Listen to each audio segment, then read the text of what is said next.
श्री गीता जी की महिमा वास्तव में श्रीमद् भागवत गीता महात्म्य वाणी द्वारा वर्णन करने के लिए किसी को भी समर्थ नहीं है, क्योंकि यह एक परम रहस्यमय ग्रंथ है। इसमें संपूर्ण वेदों का सार संग्रह किया गया है। इसकी संस्कृति इतनी सुंदर और सरल है कि थोड़ा अभ्यास करने से मनुष्य उसको सहज ही समझ जा सकता है, परंतु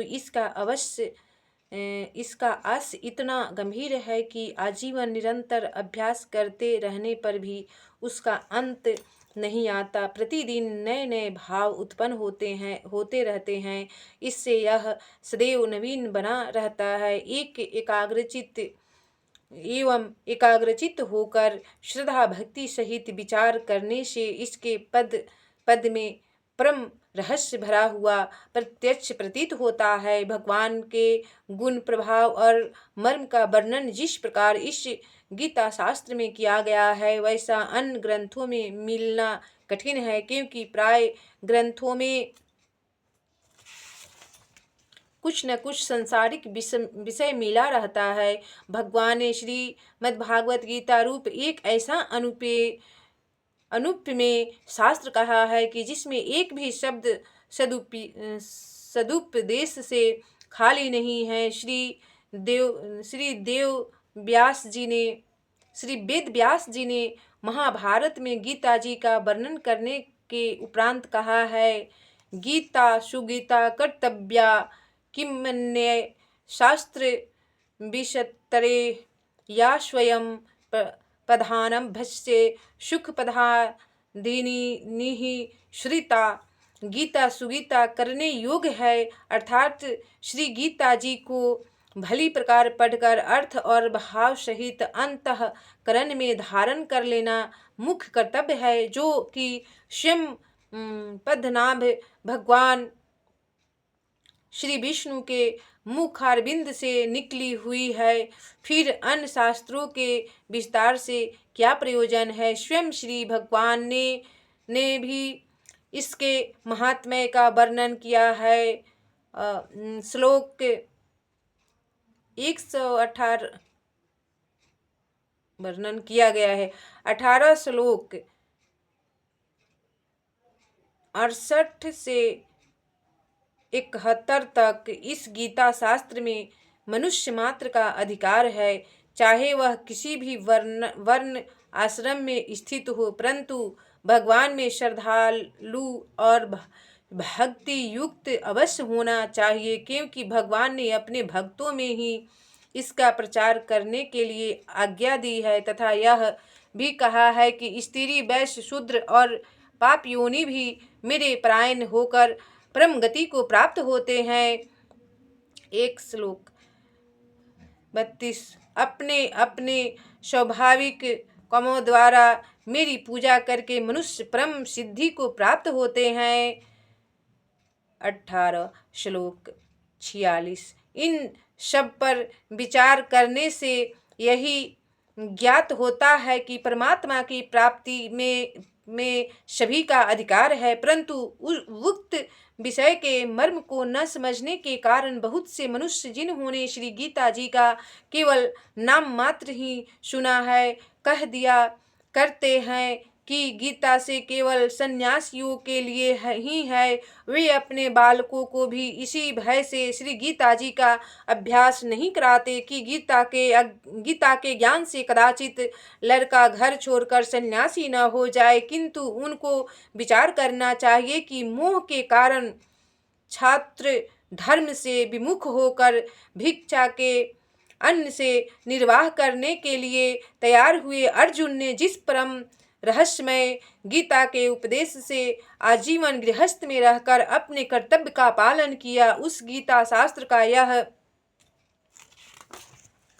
उल्टा परिणाम किस प्रकार हो सकता है। अतएव कल्याण की इच्छा वाले मनुष्य को उचित है कि मोह का त्याग कर अतिशय श्रद्धा भक्ति पूर्वक अपने बालकों को अर्थ और भाव के सहित श्री गीता जी का अध्ययन कराए, एवं स्वयं भी इसका पठन और मनन करते हुए भगवान के आज्ञा अनुसार साधन करने में तत्पर हो जाए, क्योंकि अति दुर्लभ मनुष्य शरीर को प्राप्त होकर अपने अमूल्य समय का एक क्षण भी दुख मूलक क्षण भंगुर भोगों के भोगने में नष्ट न करना उचित है, नष्ट करना उचित नहीं है।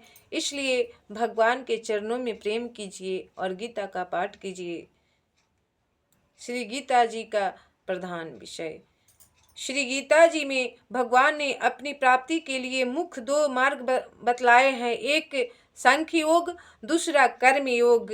उनमें संपूर्ण पदार्थ मृग तृष्णा के जल की भांति अथवा स्वप्न की दृष्टि के सदृश मायामय होने से माया के कार्य रूप संपूर्ण गुण ही गुणों में बरतते हैं, ऐसे समझकर मन, इंद्रियों और शरीर द्वारा होने वाले संपूर्ण कर्मों में कर्तापन के अभिमान से रहित होना।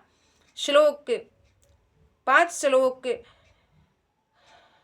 8-9 तथा सर्वव्यापी सच्चिदानंद घन परमात्मा के स्वरूप में एक ही भाव से नित्य स्थित रहते हुए एक सच्चिदानंद घन वासुदेव के सिवाय अन्य किसी के भी होने पने का भाव का न रहना, यह तो सांख्य योग का साधन है तथा सब कुछ भगवान का समझकर सिद्धि असिद्धि में समत्व भाव रखते हुए आसक्ति और फल की इच्छा त्याग कर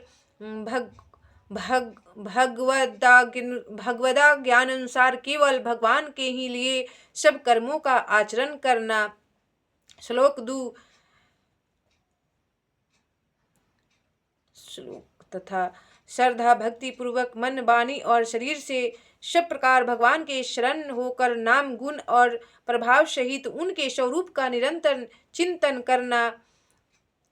श्लोक यह कर्म योग का साधन है। उक्त दोनों साधनों का परिणाम एक होने के कारण वे वास्तव में अभिन्न माने गए हैं।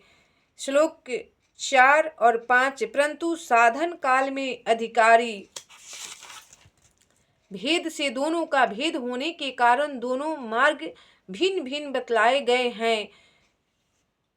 3 श्लोक इसलिए एक पुरुष दोनों मार्गों द्वारा एक काल में नहीं चल सकता। जैसे श्री गंगा जी पर जाने के लिए दो मार्ग होते हैं हुए भी एक मनुष्य दोनों मार्गों द्वारा एक काल में नहीं जा सकता। उक्त साधनों में कर्मयोग साधन संन्यास आश्रम में नहीं बन सकता, क्योंकि संन्यास आश्रम में कर्मों का स्वरूप से भी त्याग कहा गया है और सांख्य योग का साधन सभी आश्रमों में बन सकता है। यदि कहो कि सांख्य योग को भगवान ने संन्यास के नाम से कहा है, इसलिए उसका संन्यास आश्रम में ही अधिकार है, गृहस्थ में नहीं, तो यह कहना ठीक नहीं है, क्योंकि दूसरे अध्याय में श्लोक 11 से 30 तक जो सांख्य निष्ठा का उपदेश दिया गया है उसके अनुसार भी भगवान ने जगह जगह अर्जुन को युद्ध करने की योग्यता दिखाई है। यदि गृहस्थ में सांख्य योग का अधिकार ही नहीं होता तो भगवान का इस प्रकार कहना कैसे बन सकता। हाँ, इतनी विशेषता अवश्य है कि सांख्य मार्ग का अधिकारी देहाभिमान से रहित होना चाहिए, क्योंकि जब तक शरीर में अहम भाव रहता है तब तक असंख्य योग का साधन भली प्रकार समझ में नहीं आता। इसलिए भगवान ने सांख्य योग को कठिन बतलाया है।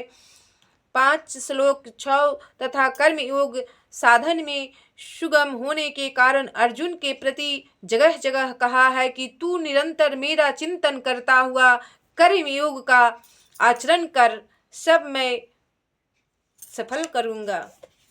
भगवान कृष्ण को उपदेश देते हुए कृष्ण जी यहाँ पर समझाए हैं।